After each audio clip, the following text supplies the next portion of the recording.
ঈদযাত্রা ঢাকা টাঙ্গাইল যমুনা সেতু মহাসড়কে শৃঙ্খলায় 7 শতাধিক পুলিশ। ট্রাম্পের ভয়ে অনলাইন বিজ্ঞাপন কর বন্ধ করছে ভারত। তাসনিম জারার চিঠির জবাব দিলেন সার্জিস। এবং সর্বশেষ জানাবো, এখন সংগ্রাম দেশকে স্বাধীনতার কাঙ্ক্ষিত পথে পরিচালিত করার, বললেন চরমোনাই পীর। এতক্ষণ শুনছিলেন সংবাদ শিরোনাম, এবারে বিস্তারিত।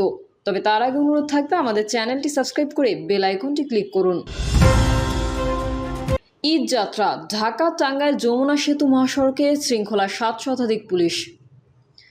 সড়কপথে শুরু হয়েছে ঈদযাত্রা। এতে ঢাকা টাঙ্গাইল যমুনা সেতু মহাসড়কে যানবাহনের চাপ বেড়েছে, তবে স্বাভাবিক গতিতেই চলাচল করছে যানবাহন।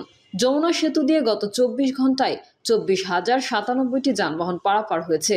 এতে টোল আদায় হয়েছে 2,26,86,500 টাকা।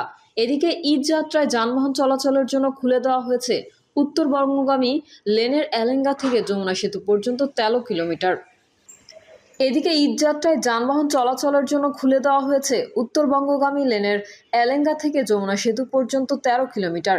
এতে এই লেন দিয়ে মহাসড়কের সংশ্লিষ্টরা জানান, ঈদযাত্রার প্রথম দিনে মঙ্গলবার সব মহাসড়কে যানবাহনের চাপ বেড়েছে। বিশেষ করে এলেঙ্গা থেকে যমুনা সেতু পর্যন্ত সকাল থেকে যানবাহনের চাপ বেড়েছে। যানজট নিরসনে মহাসড়কে পুলিশ সদস্যরা দায়িত্ব পালন করছেন। টাঙ্গাইলের পুলিশ সুপার মিজানুর রহমান জাগো নিউজকে বলেন, মহাসড়ককে 4টি সেক্টরে ভাগ করা হয়েছে। বিকেল থেকে মহাসড়কের 7 শতাধিক পুলিশ দায়িত্ব পালন করছে। ট্রাম্পের ভয়ে অনলাইন বিজ্ঞাপন কর বন্ধ করছে ভারত।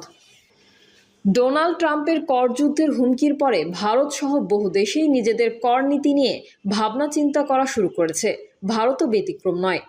গুগল ও মেটার মতো সংস্থার অনলাইন বিজ্ঞাপন পরিষেবায় যেই 6% কর নেওয়া হতো তা তুলে নেওয়ার প্রস্তাব গ্রহণ করতে চলেছে মোদি সরকার। 1 এপ্রিল থেকেই আর নেওয়া হবে না ওই কর, যা গুগল কর নামে পরিচিত। ট্রাম্প আগেই বলেছিলেন, যেসব দেশ মার্কিন পণ্যের ওপর শুল্ক আরোপ করবে সেই দেশের পণ্যের উপরেও পাল্টা কর চাপাবে আমেরিকা।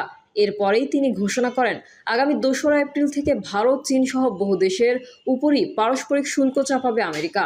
তার কথায়, অন্যান্য দেশ আমাদের উপর যে শুল্ক আরোপ করবে আমরাও তাদের উপর সেই শুল্ক আরোপ করব।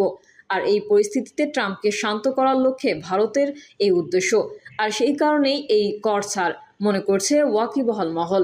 এদিকে সোমবার বিবৃতি দিয়ে হোয়াইট হাউসের তরফে জানানো হয়েছে যে দেশ ভেনেজুয়েলা থেকে তেল বা প্রাকৃতিক গ্যাস কিনবে তাদের উপর অতিরিক্ত শুল্ক চাপাবে আমেরিকা।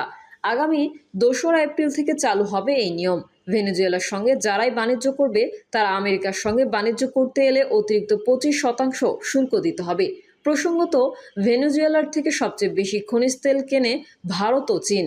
ফলে এই সিদ্ধান্ত আসলে ঘুরিয়ে ভারতের উপর ট্রাম্পের খাড়ার ঘা বলে মনে করছে কূটনৈতিক মহল। তাসনিম জারার চিঠির জবাব দিলেন সার্জিস। জাতীয় নাগরিক পার্টির জ্যেষ্ঠ যুগ্ম সদস্য সচিব ডক্টর তাসনিম জারার চিঠির জবাব দিয়েছে দলটির মুখ্য সংগঠক সার্জিস আলম। সম্প্রতি ঢাকা থেকে সৈয়দপুর পর্যন্ত গিয়েছেন উড়োজাহাজে চড়ে এবং বাকি 100 কিলোমিটার অর্ধেক পথ 135টি গাড়ির বহর নিয়ে এলাকায় পৌঁছান সার্জিস আলম। এত বড় আয়োজন কিভাবে হলো তার ব্যাখ্যা চেয়ে ফেসবুকে নিজের ভেরিফাইড আইডিতে একটি খোলা চিঠি দেন তাসনিম জারা।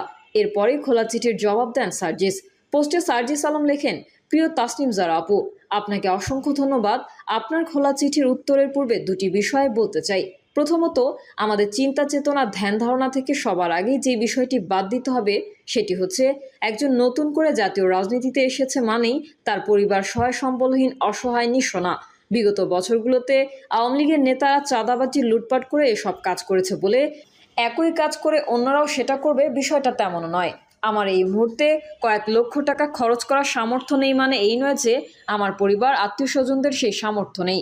দ্বিতীয়ত, কতিপয় সোশ্যাল মিডিয়া বুদ্ধিজীবী তাদের জায়গা থেকে যেভাবে রাজনীতিকে কল্পনা করেন সেটা কোনো আদর্শ পৃথিবীর চিত্র হতে পারে, কিন্তু বাংলাদেশের মতো বৈচিত্র্যময় চিন্তাধারা ধারণকারী জনগণ সম্মিলিত একটি দেশের এই মুহূর্তের চিত্র নয়। এমনকি বাংলাদেশের একটি জেলার রাজনৈতিক কালচারের সাথে অন্য একটি জেলার রাজনৈতিক কালচারেরও পুরোপুরি মিল নেই। তাই আমার চোখের সামনে আমার আসনে যা দেখেছি সেটা নিয়ে অন্য আসনেও তুলনা করা যায় না। রাজনৈতিক পরিস্থিতি, দলগত অবস্থায় বিবেচনায় সেই ইকুয়েশনগুলো ভিন্ন হয়। আমরা নতুন বন্দোবস্ত চাই, কিন্তু নতুন বন্দোবস্ত বলতে আমরা যেটা কল্পনা করি সেটা 6 মাসের মধ্যে অ্যাপ্লাই করলে অলমোস্ট 95% ক্ষেত্রে জনমত হারানোর সম্ভাবনা থাকে। ক্ষেত্রে জামানত হারানোর সম্ভাবনা থাকে। তার মানে কি আমরা নতুন বন্দোবস্ত চাই না? অবশ্যই চাই, কিন্তু সেটা কখনো 6 মাসের ব্যবধানে 180 ডিগ্রি উল্টে যাবে না, বরং সময়ের সাথে সাথে 10%, 20%, 30% এভাবে পরিবর্তিত হবে। এক সময় হয়তো শতভাগ নতুন বন্দোবস্ত দেখতে পাবো। ফেসবুকের রাজনীতি আর মাঠের রাজনীতি এক নয়। আপনার প্রতিপক্ষের সাথে লড়াই করার জনবল এবং সামর্থ্য আপনার যদি না থাকে কিংবা আপনি দেখাতে না পারেন, তাহলে মাঠের রাজনীতিতে দাঁড়ানো সম্ভব নয়। অন্য নেতা তো দূরের কথা, সাধারণ জনগণও আপনাকে গোনায় ধরবে না, কারণ মানুষ স্বভাবতই ক্ষমতামুখী। আমাদের যেমন নতুন বন্দোবস্তের দিকে যেতে হবে, তেমনি মাঠের রাজনীতিতে টিকে থাকার জন্য পূর্বের যে বন্দোবস্তগুলো চাইলেই এখনই ছুঁড়ে ফেলা সম্ভব নয়, সেগুলোকেও পাশে রেখে আপাতত চলতে হবে। যেদিন সেগুলো ছুঁড়ে ফেলার সুযোগ আসবে, সেদিন সেগুলো ছুঁড়ে ফেলতে হবে। সোশ্যাল মিডিয়ার অনেক বুদ্ধিজীবী তাদের যে আইডিগুলোকে বিভিন্ন ন্যারেটিভ দিয়ে এস্টাবলিশ করার সর্বাত্মক প্রচেষ্টা দেখায়, তারা সেই প্রসেসে বাংলাদেশের এই মানসিকতার জনগণের কাছে এই ইলেকশনের মাঠে জানা নামলেও জামানত হারাবে। একই প্রসেসে 5 বছর পরে ইলেকশন করলেও জামানত হারাবে।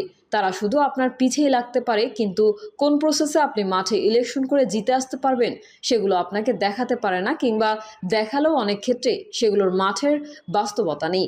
আমার তো অনেকেই চাঁদাবাজি, দখলদারিত্ব, মামলা বাণিজ্য, হয়রানি এসবের বিরুদ্ধে কথা বলতে বলতে মুখে ফেনা তুলে ফেললাম, কিন্তু এই অভ্যুত্থানের একটি অংশ আবার ওই একই কাজগুলো করছে। আটকাতে পেরেছেন কি? পারেননি। সবচেয়ে গুরুত্বপূর্ণ বিষয় হচ্ছে তাদের বিরুদ্ধে আমরা আপনারা অনেকেই কথাও বলতে পারছি না, আর বললেও তারা সেই কথা কানে নেয় না। কথা বলতে পারছি সেই অল্প কিছু নতুন করে চিন্তা করা মানুষের বিরুদ্ধে, যারা এখনও সেই কথা বলার স্পেসটা দেয় এবং সেই কথাগুলোকে রিসিভ করে। এবার কিছু তিক্ত কথা বলতে চাই। বাংলাদেশের রাজনৈতিক কালচার পরিবর্তন করতে হবে, এটা আবশ্যক, কিন্তু যতদিন না আমজনতা তাদের চিন্তাভাবনার পরিবর্তন করছে, ততদিন আপনি সরাসরি নতুন চিন্তাগুলোকে বাস্তবায়ন করতে গেলে সময়ের সাথে সাথে অপ্রাসঙ্গিক হয়ে পড়বেন। আপনি আজকে একটি আসনে নির্বাচন করার ঘোষণা দিন, কাল থেকে সেই আসনের অসংখ্য মানুষ আপনার কাছে আসবে নানা তদবির নিয়ে, আবদার নিয়ে। এর মধ্যে অনেক অনৈতিক চাওয়া থাকবে, আবার যাদের আবদার পূরণ করতে পারবেন না তারা আপনার বিরুদ্ধে কথা বলা শুরু করবে, অথচ তারা একটিবারও ভাবছে না বা ভাববে না আপনার সেই সামর্থ্য আছে কিনা, বিষয়গুলো ন্যায়সঙ্গত কিনা। তারা শুধু নিজের স্বার্থটা ভাববে। আপনি দিলে আছে, না দিলে নাই। তার ওপর এখন আপনার কোনো অথরিটিও নাই। এক্ষেত্রে সরাসরি নতুন বন্দোবস্ত অ্যাপ্লাই করে দীর্ঘমেয়াদে অপ্রাসঙ্গিক হওয়ার চেয়ে সাময়িকভাবে নতুন পুরনো মিশেলে এগিয়ে গিয়ে যদি আপনি একটি অথরিটি পান কিংবা নির্বাচিত হতে পারেন, তখন বরং দীর্ঘমেয়াদে নতুন বন্দোবস্তর কালচার চালু করা এবং সেগুলো